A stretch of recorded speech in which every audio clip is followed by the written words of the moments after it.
तो students, bleaching action of chlorine water के बारे में हम लोग बता रहे थे। जैसे मैंने कहा था कि जैसे सपोज करिए अगर हम इसके यूजेस की बात करें तो ब्लीचिंग एक्शन तो हम लोग देख ही चुके कि इसका जो ब्लीचिंग एक्शन होता है वो परमानेंट एक्शन होता है। ऐसा नहीं होता कि टेम्परेरी एक्शन होता है। ये ब्लीचिंग एक्शन नेसेंट ऑक्सीजन की वजह से होता है, ये भी हम लोग डिस्कस कर चुके थे। अब आप समझिए जरा इसके यूजेस को अगर देखें तो यूजेस में सबसे अच्छी बात तो ये है कि ये ब्लीचिंग के काम आता है, वुड एंड पल्प की ब्लीचिंग के काम आता है, गोल्ड और प्लेटिनम जैसे मेटल्स के एक्सट्रैक्शन में काम आता है। इसके अलावा अगर मैं बात करूं रेफ्रिजरेंट्स जैसे क्लोरोफ्लोरोकार्बन है आपका, इसे रेफ्रिजरेंट कहते हैं, ये भी इसी से बनता है। अगर आप इसको और देखें, क्लोरोफ्लोरोकार्बन हो गया आपका, कहाँ गया ये क्लोरोफ्लोरोकार्बन,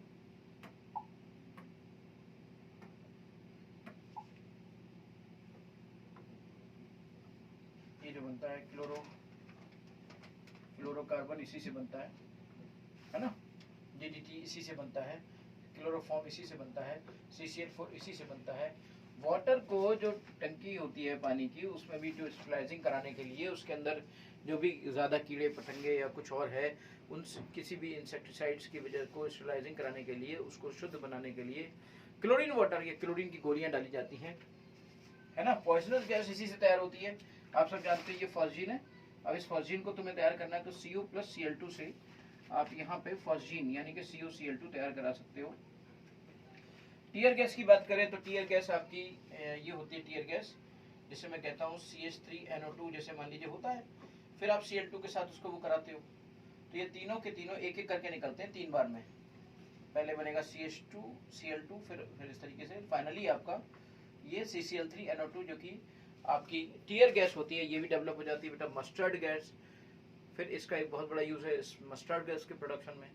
मस्टर्ड गैस का प्रोडक्शन भी यहाँ से बहुत ही इजीली किया जा सकता है। मस्टर्ड गैस का प्रोडक्शन की बात करें तो CH2CH2Cl CH2CH2Cl उसका डिस्कशन कर लेते हैं।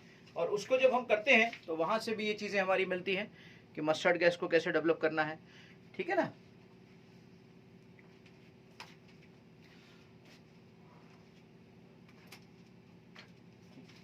इसका तो आप बना ही लोगे आराम से, ठीक है।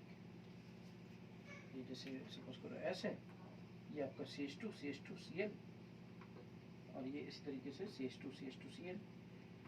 अब है क्या है ये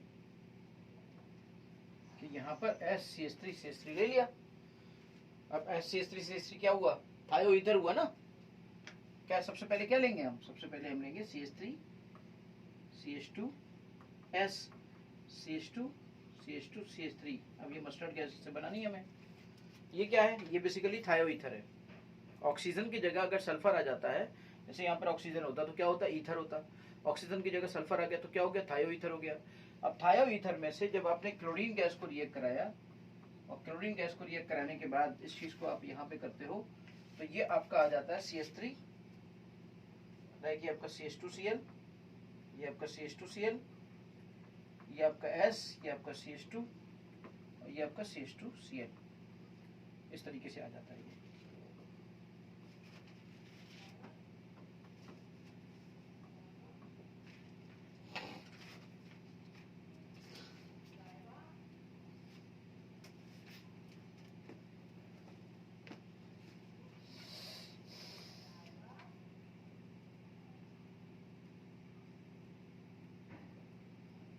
अगली चीज है हमारी बहुत ही जबरदस्त HCl, हाइड्रोजन क्लोराइड गैस या हाइड्रोक्लोरिक एसिड जिसे हम कहते हैं। ये तो बहुत ही जबरदस्त है बेटा। HCl के बारे में समझते हैं। देखिए HCl को, अगर HCl की कहानी बड़ी पुरानी है। HCl की कहानी बड़ी पुरानी है। सबसे पहले क्या था कि ग्लोबर ने कॉमन सॉल्ट, और उस जमाने में जो एसिड माना जाता था वो सबसे ज्यादा देखें तो बहुत ही पुराना एसिड है हमारा सल्फ्यूरिक एसिड। तो उस सल्फ्यूरिक एसिड को उसमें मिला दिया, देखा उसने कि देखते हैं यार क्या होता है, तो उसे एक नया कंपाउंड मिला। उसकी भी कैरेक्टरिस्टिक्स वैसी थी जैसे H2SO4 की कैरेक्टरिस्टिक्स थी। इसका मतलब उसने उसको भी फिर कंसीडर किया है भाई ये भी ऐसे है। बट तब तक ये कोई इन्फॉर्मेशन नहीं थी कि इस एसिड में कौन कौन से एलिमेंट्स है, क्या है, क्या रेशियो है, क्या फॉर्मूला है। तब तक ऐसी कोई इन्फॉर्मेशन नहीं थी। जो धीरे धीरे डेवलप हुई है ना, इसकी जो सर्च है, ये जो एसिड है इसके बारे में जो बात हुई है वो तो 648 की बात है, 1650 के ज़माने की बात है। केमिस्ट्री डेवलप होते होते 1810 तक आते आते ये पता चला कि इस एसिड का फॉर्मूला ये है और इसके अंदर H और Cl होता है और इसका नाम है हाइड्रोजन क्लोराइड हम रख सकते हैं और वाटर के अंदर इसके हाइड्रोक्लोरिक एसिड के नाम से बोला जा सकता है। तो ये तो सब बातें थी इस HCl की कहानी। अगर इस HCl की प्रिपरेशन की बात की जाए, अभी अपनी आज भी वो प्रिपरेशन अमल में लाई जाती है और आज भी लेबोरेटरी के अंदर हम उसी तरीके से बनाते हैं जैसे कि ग्लोबर ने बनाई थी।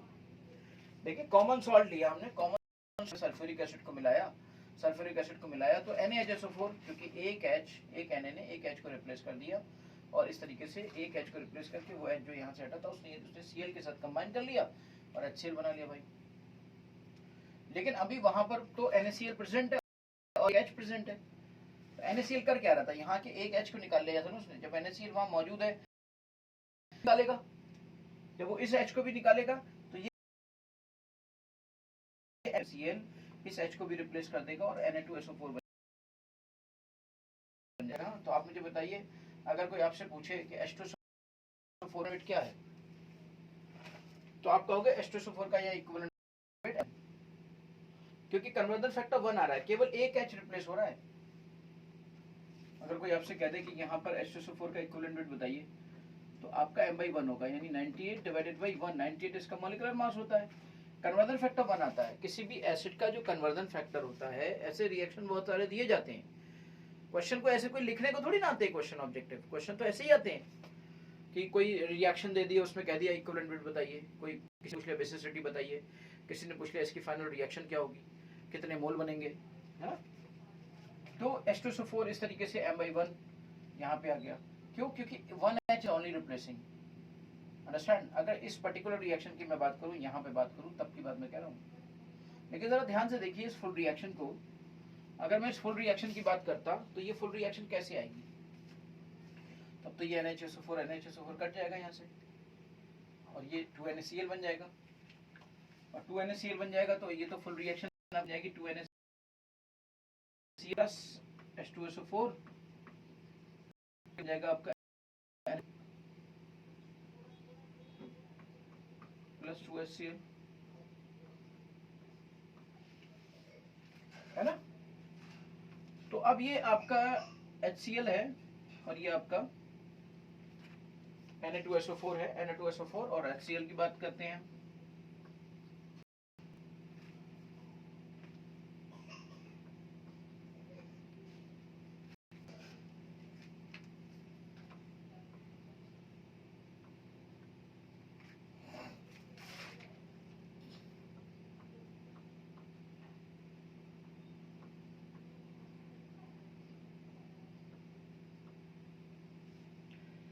अब Na2SO4 HCl की बात अगर हम करेंगे तो Na2SO4 HCl की अगर हम if we are talking about NaCl Na2SO4 HCl की बात हम करेंगे तो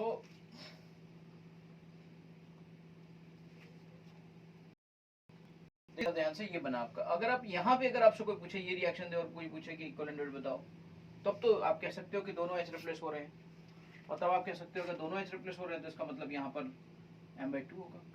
तो ये डिपेंड करता है, इक्विवेलेंट वेट एक वेरिएबल थिंग है, मॉलिक्यूलर वेट फिक्स होता है लेकिन इक्विवेलेंट वेट फिक्स नहीं होता है। ये डिपेंड करता है रिएक्शन के ऊपर, ये डिपेंड करता है कंडीशनल होता है, मीडियम पे भी डिपेंड करता है, रिएक्शन पे भी डिपेंड करता है, कैसा कन्वर्जन फैक्टर आ रहा है। जैसे number of transfer of electron होते हैं उसी हिसाब से चीजें होती हैं।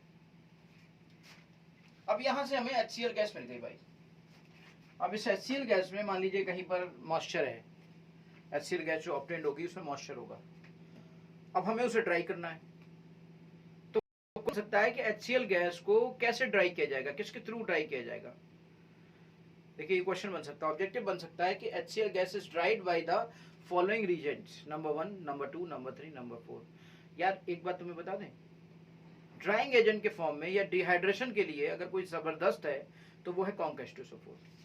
बहुत सारी गैसेस को ड्राई करने के लिए कॉन्क H2SO4 के ऊपर से गुजारा जाता है, के थ्रू गुजारा जाता है, और वो मॉइस्चर को मतलब डिहाइड्रेट कर देता है, वहां से उस गैस से वाटर को निकाल देता है, डिहाइड्रेट कर देता है। डिहाइड्रेट कर देता है इसका मतलब उससे निकाल दिया वाटर को। तो इस तरीके से HCl गैस है वो भी ड्राई की जा सकती है कॉन्क H2SO4 से। कॉन्क बहुत ही अच्छा डिहाइड्रेट देता है, या फिर इसे मैं ड्राइंग एजेंट भी फ्रॉम वाटर से कह सकता हूँ कि ड्राइंग एजेंट के तौर पर भी काम करता है। डिहाइड्रेटिंग एजेंट का बेसिक का मेन काम है, और because it is dehydrating and here the gas is moistured or wetted by the water, so it can be dried by dehydration of water, so it can also be called as drying agent.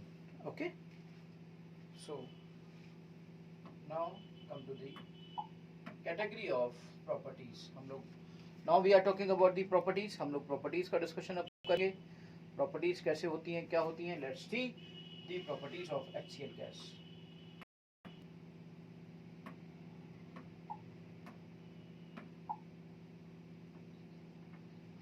HCl gas की properties की बात करते हैं।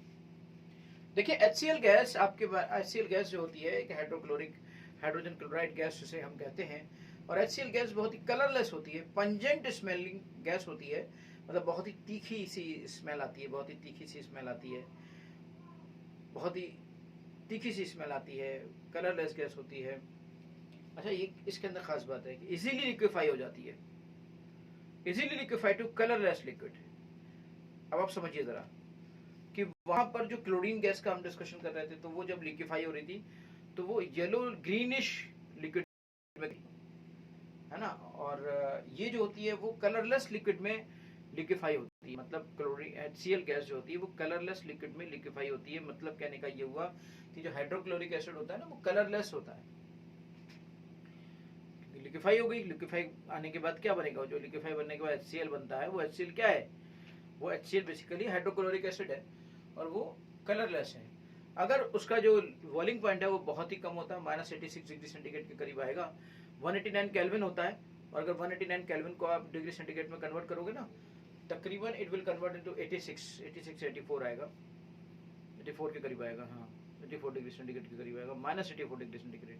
तो obviously इस form में तो वो एक गैस के फॉर्म में ही रहेगी।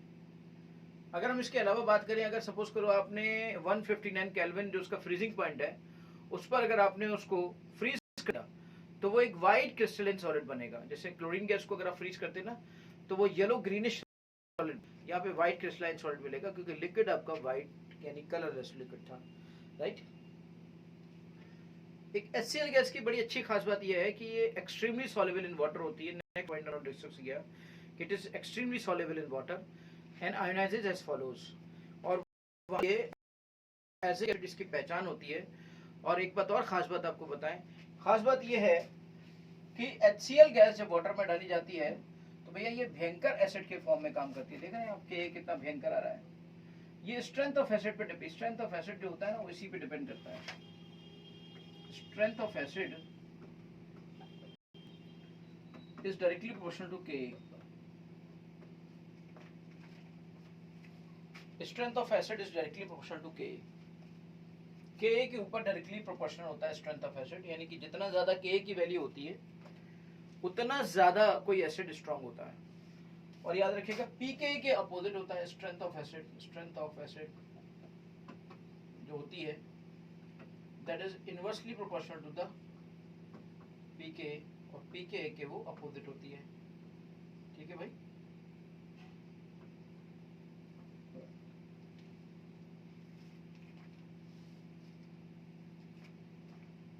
It aqueous solution is called hydrochloric acid. ये हाइड्रोक्लोरिक एसिड कहलाता है। High value of dissociation constant indicates that it is a strong acid. It reacts with NH3 और white fuse देता है NH4Cl के। तो आप जानते ही हो NH3HCl बहुत ही कॉमन बात है। अक्सर आपको जब भी कभी 11th-12th में लैब कराई जाती होगी तो ये जरूर बताया जाता होगा, NH4Cl बनाया जाता होगा। एक बहुत ही जबरदस्त यूज है HCl का, हाइड्रोक्लोरिक एसिड का, और वो है एक्वा रेजिया बनाने में। एक्वा रेजिया बनाने में आपने वहां पे 3 पढ़ा था जब आपने 15 ग्रुप पढ़ा था, फिर आपने 16 ग्रुप में H2SO4 पढ़ा, 17 ग्रुप में आप HCl पढ़ रहे हैं। ये बहुत ही ऐसे रिएजेंट हैं जिनके बिना कोई भी लैब नहीं कंप्लीट होती है, जिनके बिना कोई भी इंडस्ट्री कंप्लीट नहीं होती है। और पिछली बार मैंने आपको बताया था 16 ग्रुप एलिमेंट दौरान कि जो सल्फ्यूरिक एसिड होता है ना वो तो किसी भी देश की इकोनॉमी की स्ट्रेंथ को बता, कि किसी भी देश की इकोनॉमी की स्ट्रेंथ क्या है, उसकी जिसके पास सबसे ज्यादा सल्फ्यूरिक एसिड की क्वालिटी जिसके पास है, समझ लो क्वांटिटी जिसके पास है उसी के पास इंडस्ट्री की स्ट्रेंथ है, क्योंकि इंडस्ट्री बिना सल्फ्यूरिक एसिड की चलती ही नहीं है। तो वहां पर उन चीजों को हटाकर फिर क्या हुआ कि बहुत सारी मेटल्स को ये लोग डिसॉल्व कर लेते हैं, एसिड में मेटल डिसॉल्व हो जाती हैं, लेकिन जो इनर्ट मेटल्स थी वो डिसॉल्व नहीं हो रही थी, लाइक प्लेटिनम है, गोल्ड है, ये आपकी इनर्ट मेटल्स डिसॉल्व नहीं हो रही थी। तो इनके लिए क्या हुआ, इनके लिए एक नया एसिड तैयार किया गया, दैट इज बेसिकली कॉम्बिनेशन और mixture that is called aqua regia. इसका नाम हिंदी में बोलते थे अम्लराज, अम्लराज एक्वारेजिया। जो लोग हिंदी मीडियम के हैं वो लोग इस चीज को समझ सकते हैं। If you want to know about Hindi, so you can do not need anything, just go through this point. अगर कहीं लिखा हो so you can understand easily that this is Ecoregia, and Ecoregia having the combination of 3 parts of HCl and 1 part of HNO3, यानी कि दोनों ही HCl और HNO3 3:1 के ratio में होते हैं। 3 part of HCl, यानी कि कहीं पर अगर ऐसे लिखा हो ना HNO3 HCl और आपसे कोई कह दे एक्वारेजिया का रेशियो क्या है तो ऐसे लिखना, और कहीं पर ऐसे लिखा हो तो कंफ्यूज ना हो जाना, तो ऐसे लिखना 3:1 या 1:3, जो डिपेंड करेगा आपने लिखने का तरीका क्या फॉलो कर रखा है, डिपेंड करेगा आपने लिखने का तरीका क्या फॉलो कर रखा है। तो यहाँ पर ये देखिए सब चीजें डिसॉल्व हो जाती हैं, आपकी गोल्ड भी डिसॉल्व हो गया, प्लेटिनम भी डिसॉल्व हो गया। डिसॉल्व होने के बाद उसने एक कॉम्प्लेक्स बना लिया, कॉम्प्लेक्स बनाने का मतलब ही डिसॉल्व हो गया। सॉल्युबल कॉम्प्लेक्स अगर बन गया तो कहानी खत्म।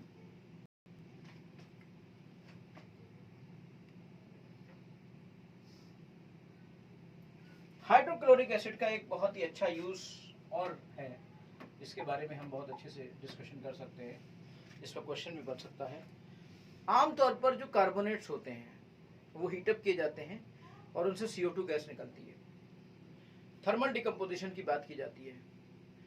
लेकिन कार्बोनेट से CO2 गैस निकालने का तरीका दूसरा भी हो सकता है, विदाउट हीटिंग, सिर्फ केमिकल के जरिए अगर निकालना हो तो उस पे HCl डाल दो, बाइकार्बोनेट्स पे HCl डाल दो, सल्फाइड पे HCl डाल दो, तो आपको CO2 ये सब मिल जाएगा। कार्बोनेट पे अगर तुम HCl डाल दोगे तो तुम्हें CO2 मिलेगा, यानी कि डिकम्पोज होने की बात हो रही है, ये डिकम्पोजेज इज सॉल्ट।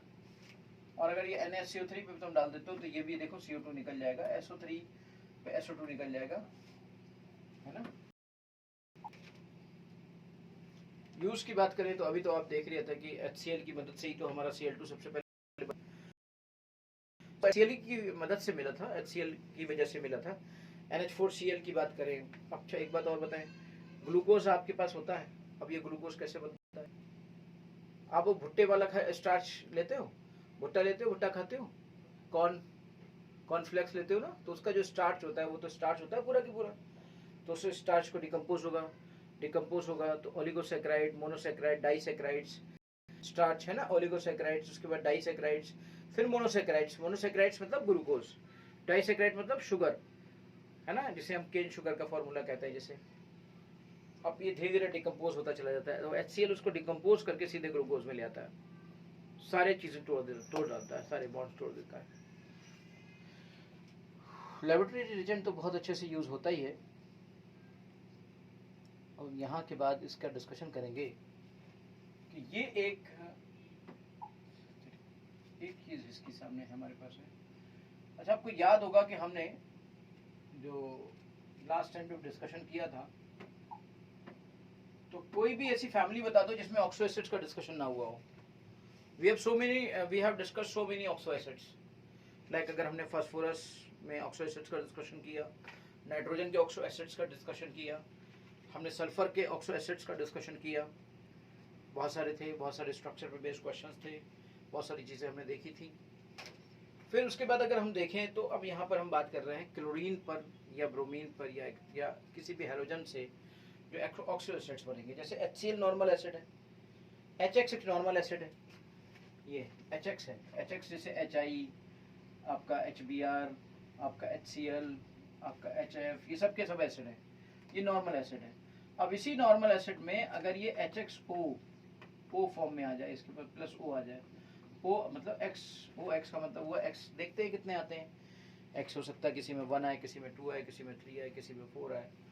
तो ये जो HXOX है, यानी X मतलब कितने भी नंबर आ जाए या N लिख दो, इसको हम कह देंगे ऑक्सो एसिड। इसको हम कह देंगे ऑक्सो एसिड भाई।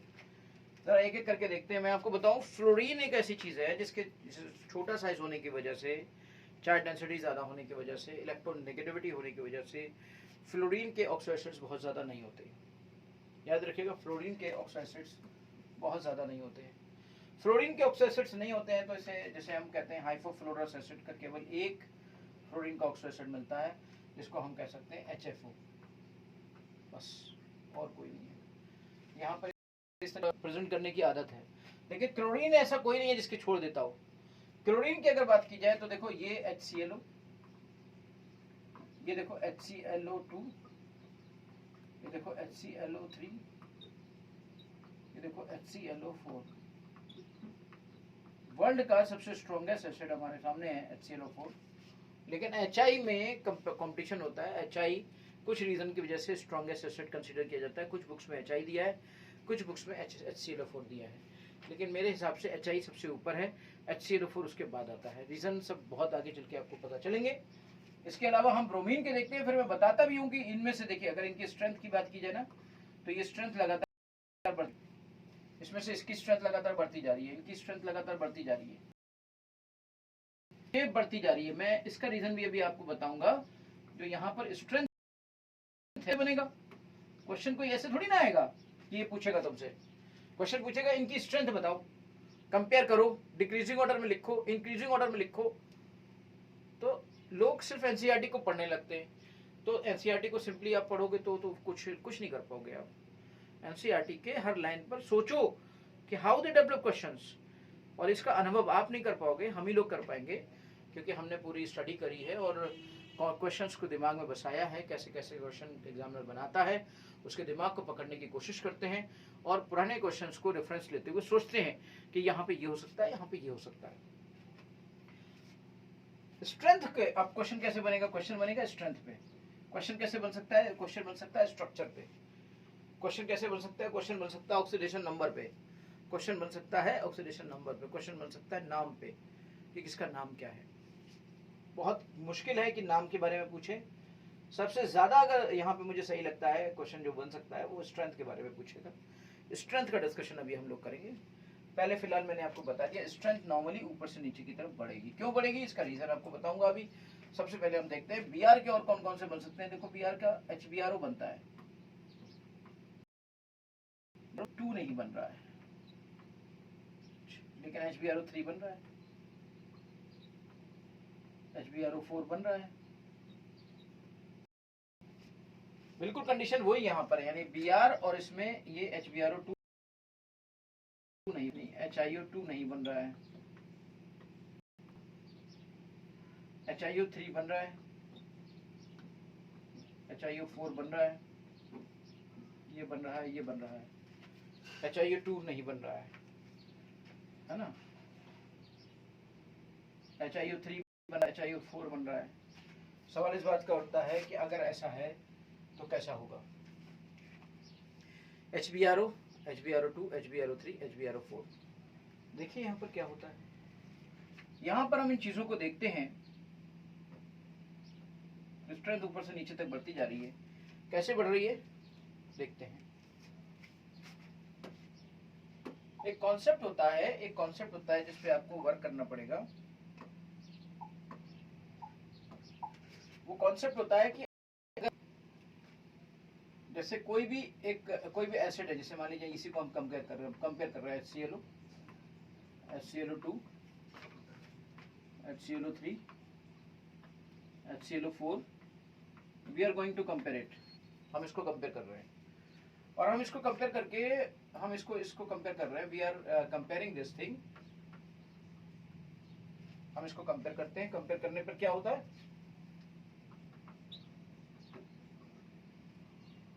HClO3 में HClO+1, ये आपका +3 आया। आप ऑक्सीडेशन नंबर तो निकाल ही लेंगे। ये आपका +5 आया और ये आपका +7 आया। जब भी कभी कहीं पर भी कोई भी एसिड का स्ट्रेंथ का कंपैरिजन हो, तो अगर सेंट्रल एटम सेम है तो उसके ऑक्सीडेशन नंबर पर स्ट्रेंथ डिपेंड करती है। देखिएगा, इफ कंडीशन है यहाँ पर, if central atom is same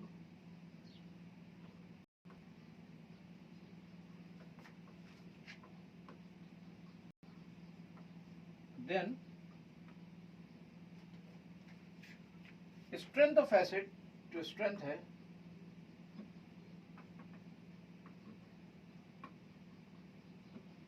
directly proportional to the oxidation state of central atom. जितना ज्यादा ऑक्सीडेशन स्टेट होगी, ऑक्सीडेशन नंबर होगा, ज्यादा स्ट्रेंथ होगी एसिड की। ये कब है? अगर सेंट्रल एटम सेम है। जैसे यहाँ पे सेंट्रल एटम सेम है, ऑक्सीडेशन नंबर बढ़ता जा रहा है, तो स्ट्रेंथ बढ़ती जाएगी। इस तरह से आप इसको यहाँ से चीजों को समझ सकते हैं, चीजों को सीख सकते हैं, चीजों को देख सकते हैं कि कैसे कैसे यहाँ पर किस तरीके से हो रहा है। How working of acid, oxidation state of central atom.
HBrO, HBrO3, HBrO4, HIO, HIO3, HIO4।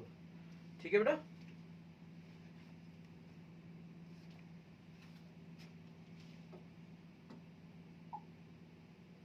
तो हमने इसकी बात की। अब हम इसके स्ट्रक्चर्स की बात करते हैं। कुछ स्ट्रक्चर्स में से खास नहीं है।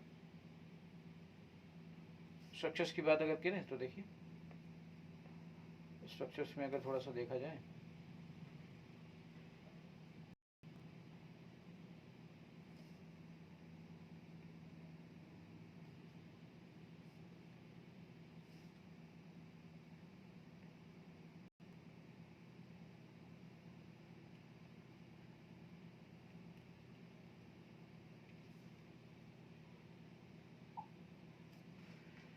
देखिए यहाँ से ध्यान से एक एक चीज को बड़ा इलेबोरेट आपको कर देंगे। मजा आ रहा है आपको? मजा आएगा और भी।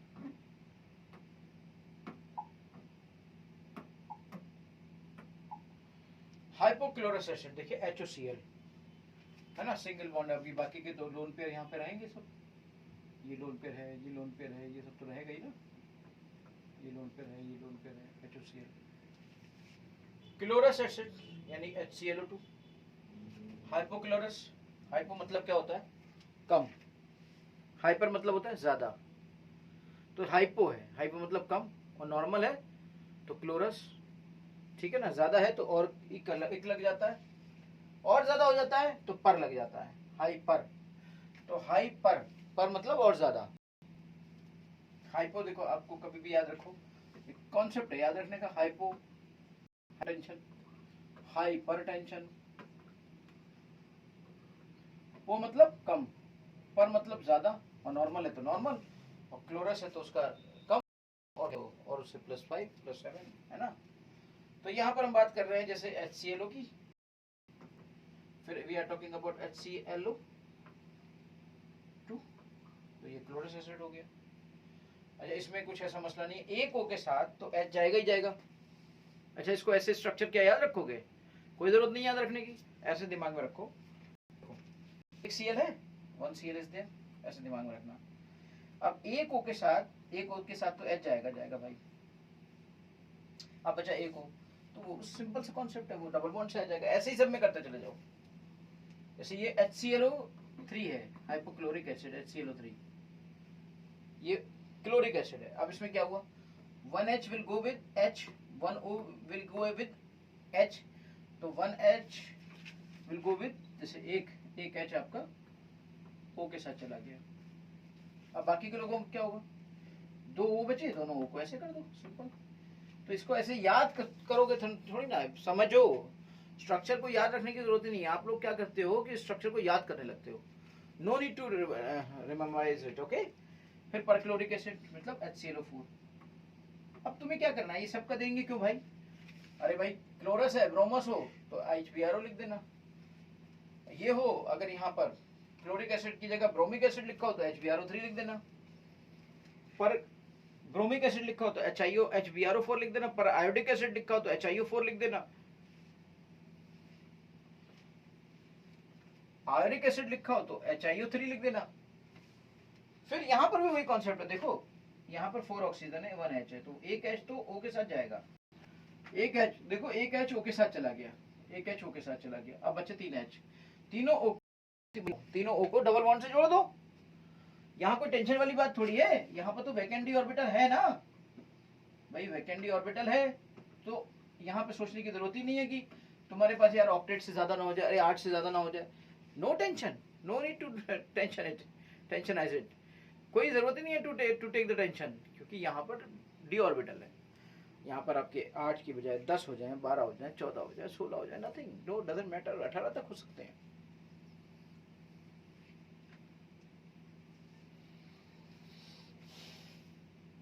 ओके चलिए 18 तक हो गए।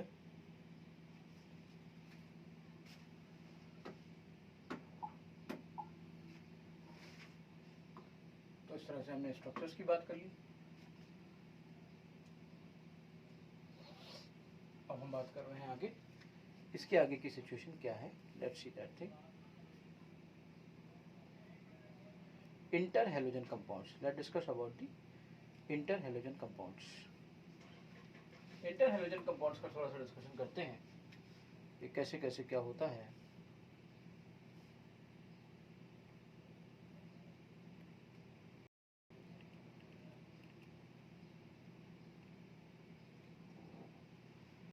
देखिएगा, इंटरहैलोजन कंपाउंड्स को थोड़ा सा देखते हैं।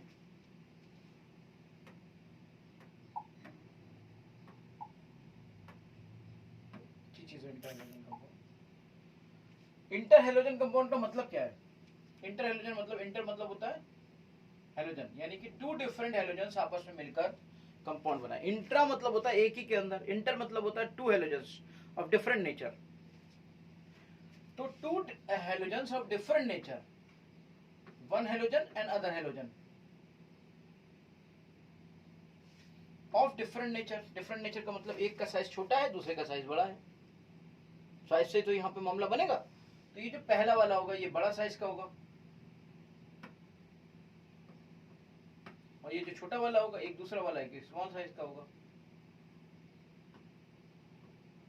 समझ गए। स्मॉल साइज वाला जो होगा ना वो नेगेटिव वाले ऑक्सीडेशन स्टेट को शो करेगा, और जो बड़ा साइज होगा वो बड़ा साइज आपके पॉजिटिव ऑक्सीडेशन स्टेट को शो करेगा। ऐसे ये यहाँ पर कैटाइन का काम करेगा और यहाँ पर ये एनाइन का काम करेगा।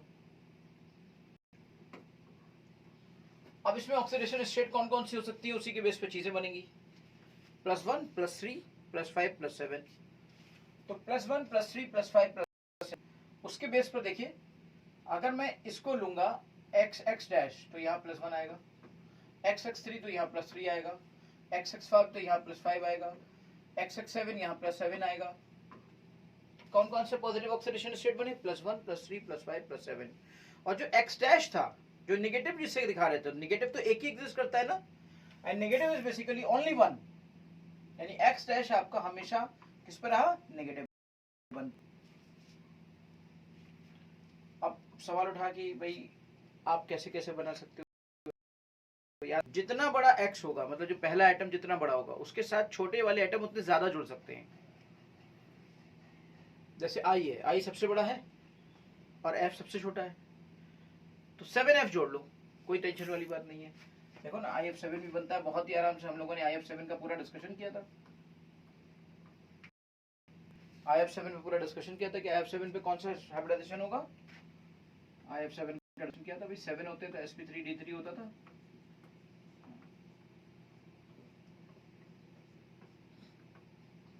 Pentagonal bipyramidal.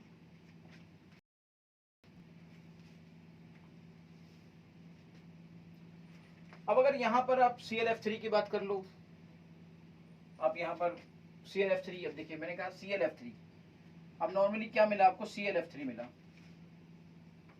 Cl थोड़ा सा है ना, थोड़ा बड़ा उतना नहीं है, तो F उसके साथ 3 ही जुड़ पाए। Br ले लो तो Br के साथ F5 जुड़ जाएंगे, Br और बड़ा आ गया। I ले लो तो I के साथ 7 आ गए। इसका मतलब क्या हुआ, जैसे जैसे साइज बढ़ता जाएगा, X का साइज जाएगा, यानी कि इधर पहले वाले एटम का साइज जैसे जैसे बढ़ता जाएगा, उससे जुड़ने वाले नेगेटिव F बढ़ते चले जाएंगे। अब कोई जरूरी थोड़ी कि F ही होता हो, F के अलावा भी बहुत कुछ होता है ना। BrF5 भी बन सकता है, BrF3 भी बन सकता है। जब BrF5 बन गया तो BrF3 F7 नहीं दिखेगा आपको कहीं, ClF7 नहीं दिखेगा आपको, ClF3 इजीली दिख जाएगा। ये है रेशियो की वजह से कि बड़े वाले एटम का छोटे वाले एटम के साथ रेशियो कैसा बन रहा है, इस वजह से ये चीजें डेवलप होती हैं।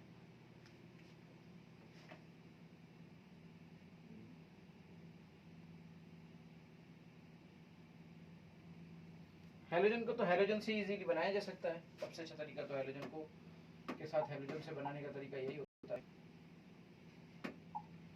ध्यान से देखो, इंटर हेलोजन कंपाउंड्स हैं, ये can be prepared by combination of by the action of halogens or lower interhalogen compounds. The product form depends upon some specific conditions.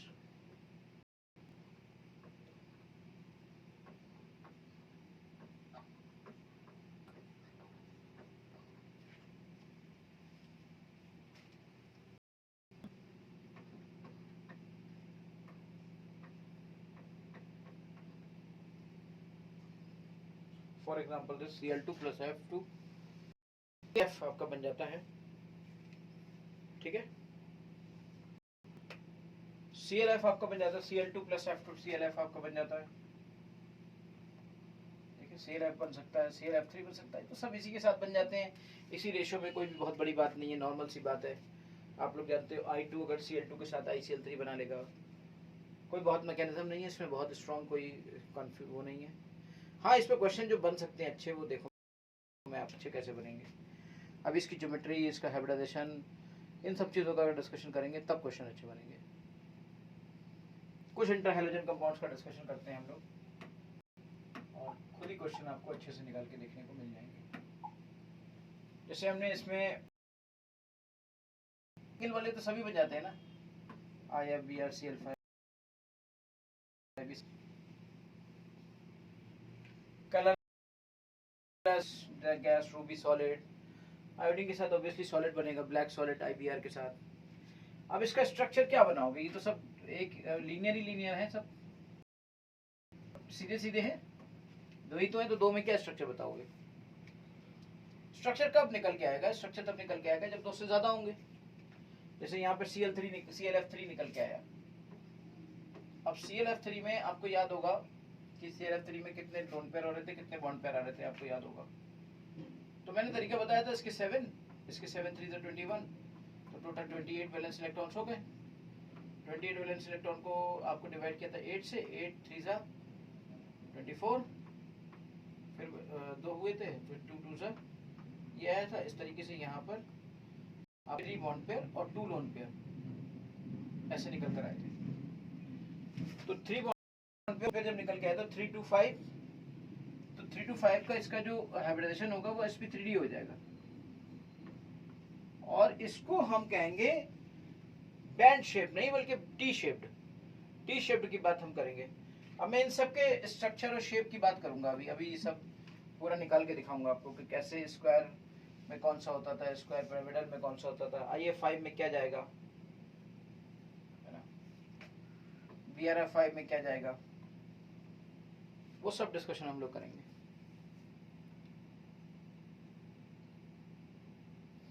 Shape पे काम करेंगे तभी थोड़ा सा चीजें और बेहतर होंगी।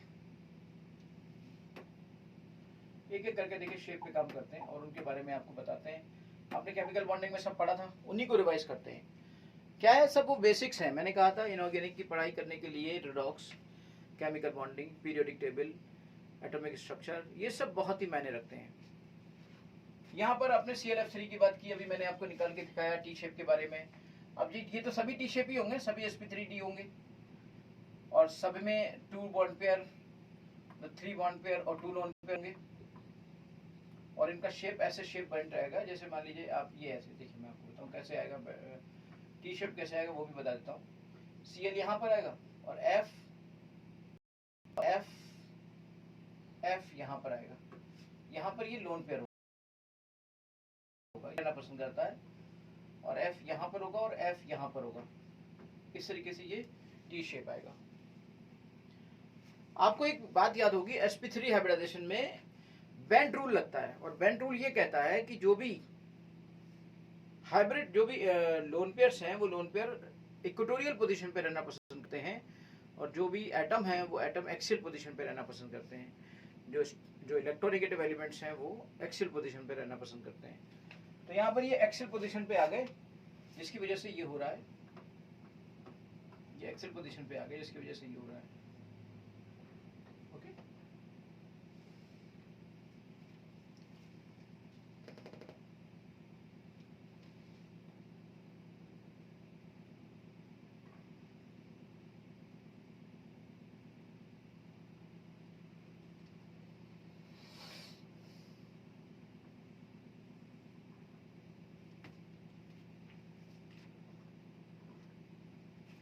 Three bond pair, 2 lone pair.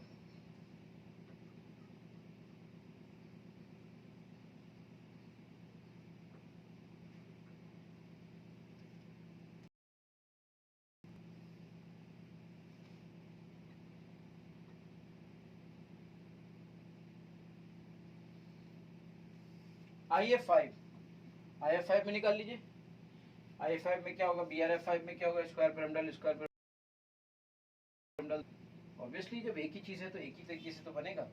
Square pyramidal ही सब में कैसे बन रहा है भाई, IF5 है, IF5 हो या BRF5 हो या सब हो, ये सब में क्या आएगा, इसमें जो आएगा ये बनेगा sp3d2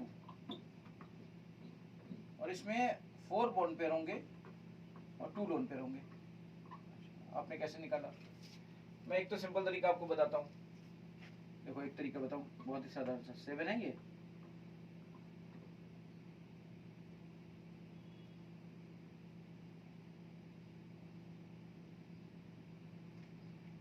तो अभी देखते हैं, अभी देखता हूँ, 1 मिनट रुक जाओ। यस, नहीं इसमें 5 बॉन्ड नहीं, इसका 5 बॉन्ड पेयर और 1 लोन पेयर होगा। देखो ये F है, F F F F, तो और एक लोन पेयर, तो 5 बॉन्ड पेयर 1 लोन पेयर और 5 6 का मतलब sp3d2। आई थिंक आपको याद आता होगा, ये सब चीजें हमने केमिकल बॉन्डिंग में डिस्कस की थी। अगर नहीं याद आ रहा है तो केमिकल बॉन्डिंग के वीडियोस को उठाइए और वहां पे चेक कर लीजिए, हाइब्रिडाइजेशन निकालना देख लीजिए।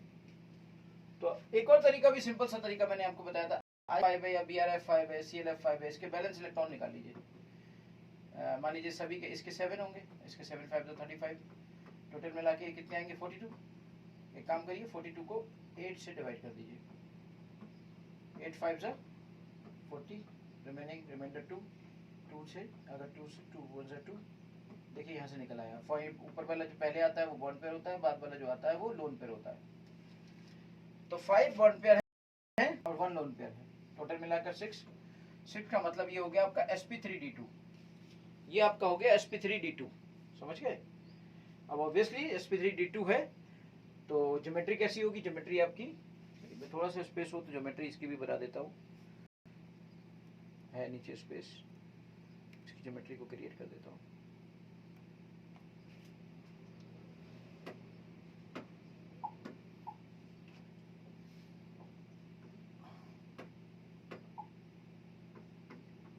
5 या कोई और BRF5 कोई भी हो, देखिए ये होता है ऐसे ऐसे, आई बीच में होता है और ये ऐसे, ये ऐसे, ये ऐसे, और F ये 5 हो गए, 5 हो गए, ये F हो गया, ये F हो गया, ये F हो गया, ये F हो गया, और ये एक आपका पूरा के पूरा लोन पेयर आ गया इसका, ऐसे बच गया, और एक F ऊपर चला गया। अब इसमें जो कलर्स हैं दूसरे कलर्स में ले लेता हूँ, जैसे मान लीजिए तो यहाँ से एक स्क्वायर के बेस पे एक पिरामिड बन जाएगा, स्क्वायर के बेस पे एक पिरामिड बन जाएगा, और इसे हम कहते हैं स्क्वायर पिरामिडल।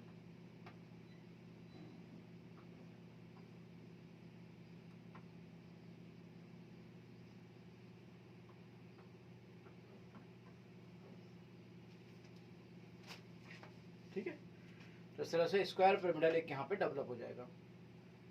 उसके बाद एक आता इसी में आगे वाला दिया हुआ था IF7, IF7 का भी निकाल लीजिए।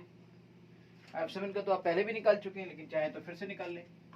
वैलेंस इलेक्ट्रॉन्स देखिए इसमें कितने निकल आएंगे, इसके 7 और प्लस 7 7 जा 49, कितने आ गए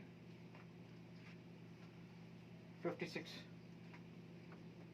56 को तो सीधे 8 से डिवाइड आ गया। 7 का मतलब क्या हुआ, sp3d3 होगा, इसमें सीधे वही पेंटागनल बेस होगा।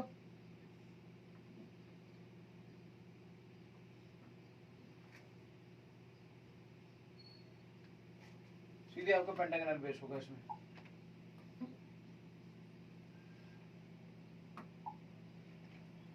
ये आपका सीधे पेंटागनल बेस आएगा, और इस जगह पर क्या करेंगे आप, आई यहाँ पे रख देंगे, और बाकी के F ये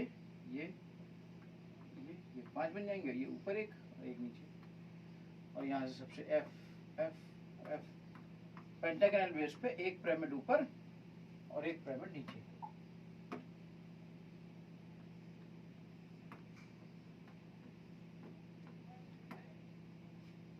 ऐसे एक पिरामिड ऊपर एक पिरामिड नीचे, तो पेंटागनल बाइपिरामिडल इस तरह से, ये पेंटागनल बाइपिरामिडल, ये ज्योमेट्री आपकी क्रिएट हो गई।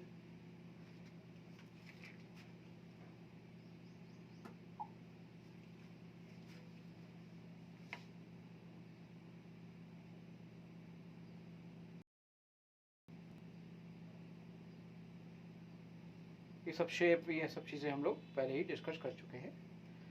ठीक है,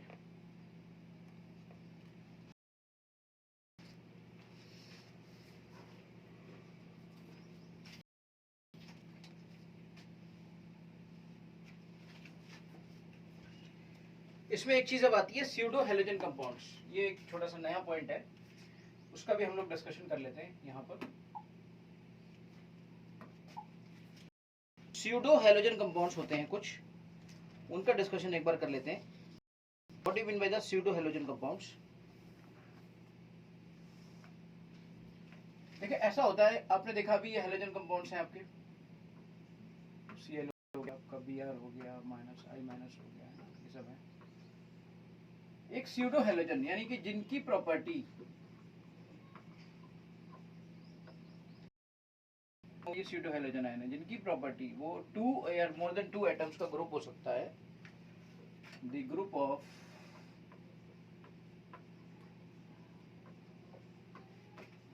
टू और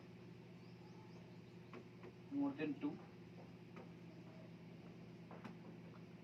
atoms.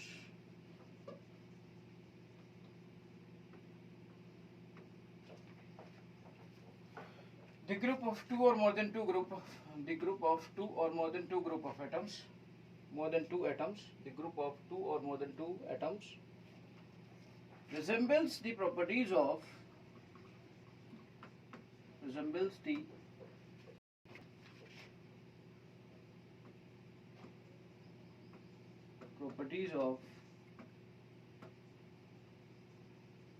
halides X minus are called as pseudo halides। उनको हम pseudo halides कहते हैं।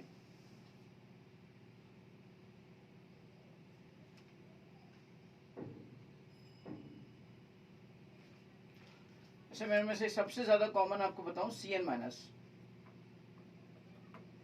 साइनाइडाइन, SCN minus, isocyanide, isocyanate, SCCN, silicocyanate, silicon ले लिया गया ना, इसमें सेलेनियम लिया गया, सिलिकोसाइनेट। इस तरह की चीजें बहुत सारी हो सकती है जो स्यूडो हैलाइडाइन कहलाते हैं, जिन्हें हम स्यूडो हैलाइडाइन कह सकते हैं।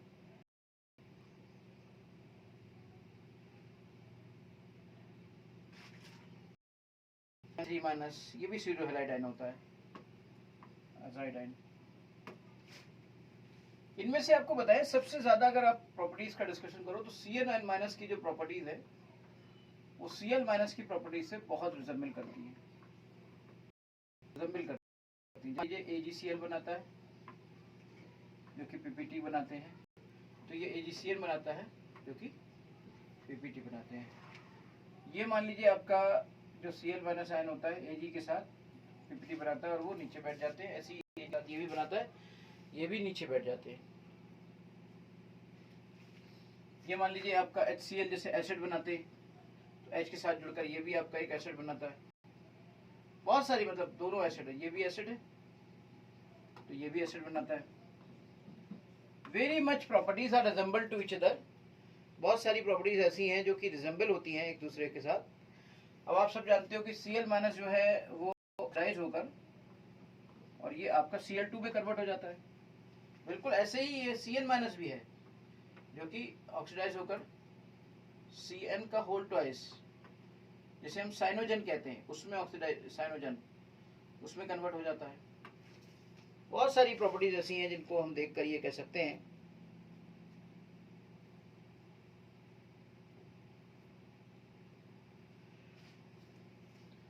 जैसे यहाँ पर क्या होता है, ये आपका ClF बना लेता है, ये आपका आप सपोज करिए ये आपको बना ले रहा है ClF3